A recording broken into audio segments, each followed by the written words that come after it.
আব্দুল জব্বার ১৯৩৮ সালের ১০ ফেব্রুয়ারি কুষ্টিয়া জেলায় জন্মগ্রহণ করেন। ১৯৫৬ সালে তিনি ম্যাট্রিক পরীক্ষায় উত্তীর্ণ হন। তিনি সঙ্গীতের তালিম নেন ওস্তাদ ওসমান গনি ও ওস্তাদ লুৎফুল হকের কাছে। আব্দুল জব্বার ১৯৫৮ সাল থেকে তৎকালীন পাকিস্তান বেতারে তালিকাভুক্ত হন। তিনি ১৯৬২ সালে প্রথম চলচ্চিত্রের জন্য গান করেন। ১৯৬৪ সাল থেকে তিনি বিটিভির নিয়মিত গায়ক হিসেবে পরিচিতি পান। ১৯৬৪ সালে জহির রায়হান পরিচালিত তৎকালীন পূর্ব পাকিস্তানের প্রথম রঙিন চলচ্চিত্র সঙ্গমের গানে কণ্ঠ দেন।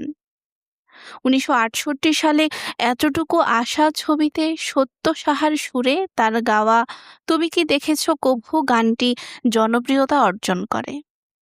একই বছর ঢেউয়ের পর ঢেউ ছবিতে রাজা হোসেন খানের সুরে সুচরিতা যেও নাকো আর কিছুক্ষণ থাকো গানে কণ্ঠ দেন।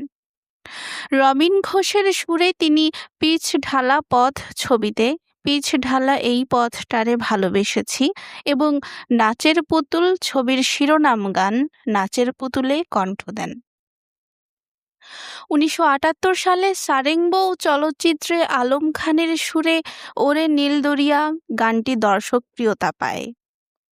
২০১৭ সালে এই সঙ্গীতশিল্পীর প্রথম মৌলিক গানের অ্যালবাম কোথায় আমার নীল দরিয়া মুক্তি পায়। অ্যালবামটির গীতিকার মোহাম্মদ আমিরুল ইসলাম, সুরকার গোলাম সারোয়ার। একই বছর তিনি জাতির জনক বঙ্গবন্ধু শেখ মুজিবুর রহমানকে নিয়ে লেখা গানের অ্যালবামের কাজ শুরু করেন। গীতিকার আমিরুল ইসলাম রচিত বঙ্গবন্ধু দেখেছি তোমায় দেখেছি মুক্তিযুদ্ধ শিরোনামের গানটিতে কণ্ঠ দেওয়ার আগেই তিনি শারীরিকভাবে অসুস্থ হয়ে পড়লে অ্যালবামের কাজ বন্ধ হয়ে যায়। ১৯৭১ সালে বাংলাদেশের স্বাধীনতা যুদ্ধ শুরু হওয়ার পর তিনি বাংলাদেশের মুক্তিযোদ্ধাদের মনোবল ও প্রেরণা জোগাতে স্বাধীন বাংলা বেতার কেন্দ্র থেকে সালাম সালাম হাজার সালাম ও জয় বাংলা বাংলার জয় সহ অসংখ্য গানে কণ্ঠ দিয়েছেন। তার গানে অনুপ্রাণিত হয়ে অনেকেই মুক্তিযুদ্ধে অংশগ্রহণ করেছিলেন। এছাড়া যুদ্ধের সময়কালে তিনি প্রখ্যাত ভারতীয় কণ্ঠশিল্পী হেমন্ত মুখোপাধ্যায়কে নিয়ে মুম্বাইয়ের বিভিন্ন স্থানে বাংলাদেশের স্বাধীনতা যুদ্ধের পক্ষে জনমত তৈরিতে কাজ করেন।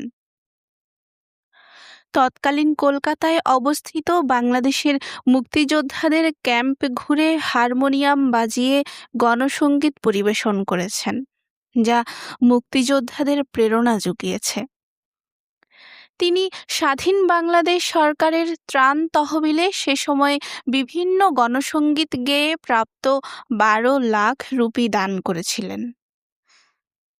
আব্দুল জব্বার ২০১৭ সালের জুলাই মাস থেকে কিডনি, হার্ট, প্রোস্টেট সহ বিভিন্ন জটিলতায় আক্রান্ত হয়ে বঙ্গবন্ধু শেখ মুজিব মেডিকেল বিশ্ববিদ্যালয়ে চিকিৎসাধীন ছিলেন।